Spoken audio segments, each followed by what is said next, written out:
সম্প্রতি রাজ্যের একাধিক ইস্যু নিয়ে সুকান্ত মজুমদার সাংবাদিকদের মুখোমুখি হয়ে আরজিকর ইস্যু নিয়ে বলেন, আদালত নিয়ম মাফিক আইন অনুযায়ী যা রায় জানাবে। তবে যারা সিবিআই এর ভূমিকা নিয়ে প্রশ্ন তুলেছেন তাদের আরো বেশি করে প্রশ্ন তোলা উচিত প্রথম 5 দিনে কলকাতা পুলিশের তথ্য প্রমাণ লোপাট নিয়ে।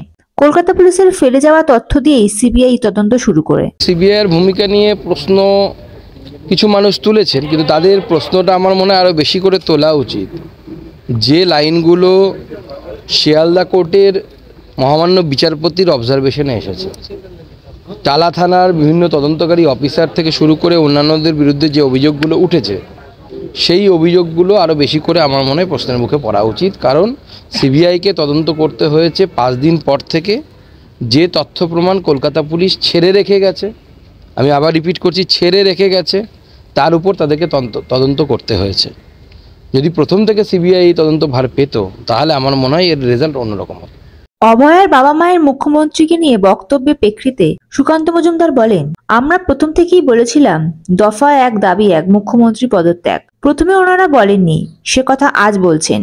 বিজেপির লাইনেই বলতে হবে। প্রথম কথা হচ্ছে যে তদন্তকারী সংস্থার কাজ হচ্ছে সর্বোচ্চ শাস্তি পাইয়ে দেয়া।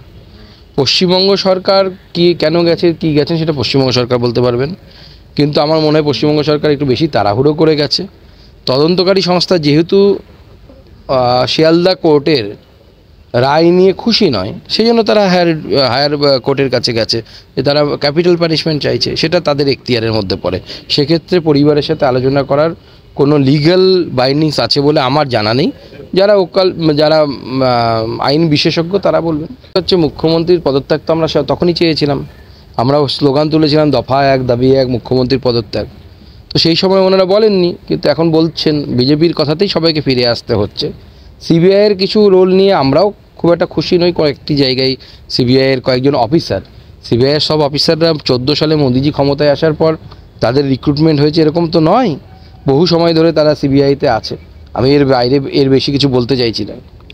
ফিরহাদ হাকিম কুণাল ঘোষের বক্তব্যে অভয়ার বাবা মায়ের প্রসঙ্গে এই নিয়ে সুকান্ত মজুমদার বলেন, মনিবের কিছু পোষা থাকে দেখবেন যারা ঘেউ ঘেউ করে, এদের কোনো কাজ নেই তাই এসব করতে থাকে। দেখেছি ওই মনিবের কিছু পোষ্য থাকে পোষা, তাদের ওই মাঝে মাঝে মনিব খাবার ছুড়ে দেয়, তারা মনিবের হয়ে ঘেউ ঘেউ করে।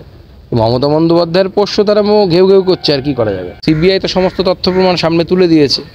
এবার কোর্টের দায়িত্ব হচ্ছে সেটাকে রেয়ার কেস মনে করা না করা, সে তো কোর্ট ঠিক করবে। কলকাতায় একাধিক বহুতল ফ্ল্যাট বাড়ি হেলে পড়া নিয়ে সুকান্ত মজুমদার বলেন, ববি হাকিমের পয়সা নেওয়া অবধি দায়, তারপরে আর কোনো দায় নেই। ববি হাকিম এখন এক্সপায়ারি ডেট পার হয়ে যাচ্ছে, সেজন্য যা হয় প্রদীপ নেবার সময় একটু দপ করে জ্বলে ওঠে, সেটাই চেষ্টা করছে। না, ববি হাকিম সাহেবের তো বা তার টিমের তো পয়সা নেওয়া অবধি দায়, তারপর দায় থাকে না আর কি। এখন তো পিসার হেলানো মিনার ছেড়ে লোকজন পিসির হেলানো বাড়ি দেখতে আসছে। পশ্চিমবঙ্গে এরপরে সবাই আসবে পিসির হেলানো বাড়ি দেখতে। জুনিয়রের পর সিনিয়র ডাক্তারদের বিরুদ্ধে এফআইআর, এই প্রসঙ্গে সুকান্ত মজুমদার বলেন, আগেই বলেছিলাম মুখ্যমন্ত্রীর বিরুদ্ধে সরকারের বিরুদ্ধে মুখ খুলতে গেলে আন্দোলনও করতে হলে মামলা খেতে হবে, সেটাই হয়েছে। তবে আন্দোলন প্রতিবাদ থেকে সরে আসলে হবে না। আমি সেই সময়ই বলেছিলাম যে আপনারা অপেক্ষা করুন, দেখতে পাবেন। মমতা বন্দ্যোপাধ্যায়কে যারা চেনেন তারা জানেন মমতা বন্দ্যোপাধ্যায় কতটা ভিন্ডিকটিভ এবং প্রতিহিংসা পরায়ণ মহিলা, এবং তিনি সবার বিরুদ্ধে ব্যবস্থা নেবেন। আজ না হয় কাল তিনি সবার বিরুদ্ধে ব্যবস্থা নেবেন, এবং সেই জন্য সবাইকে সংঘবদ্ধ হয়ে এই প্রতিহিংসামূলক আচরণকারী মহিলাকে সরাতে হবে, নচেত কারো শান্তি নেই। কলকাতা পুলিশের ব্যান্ড রাজভবনে ঢুকতে না দেওয়া প্রসঙ্গে সুকান্ত মজুমদার বলেন, কলকাতা পুলিশকে বহু আগেই রাজভবনের তরফে ব্যান্ড করা হয়েছে, তাই তাদের ঢুকতে দেওয়া হয়নি।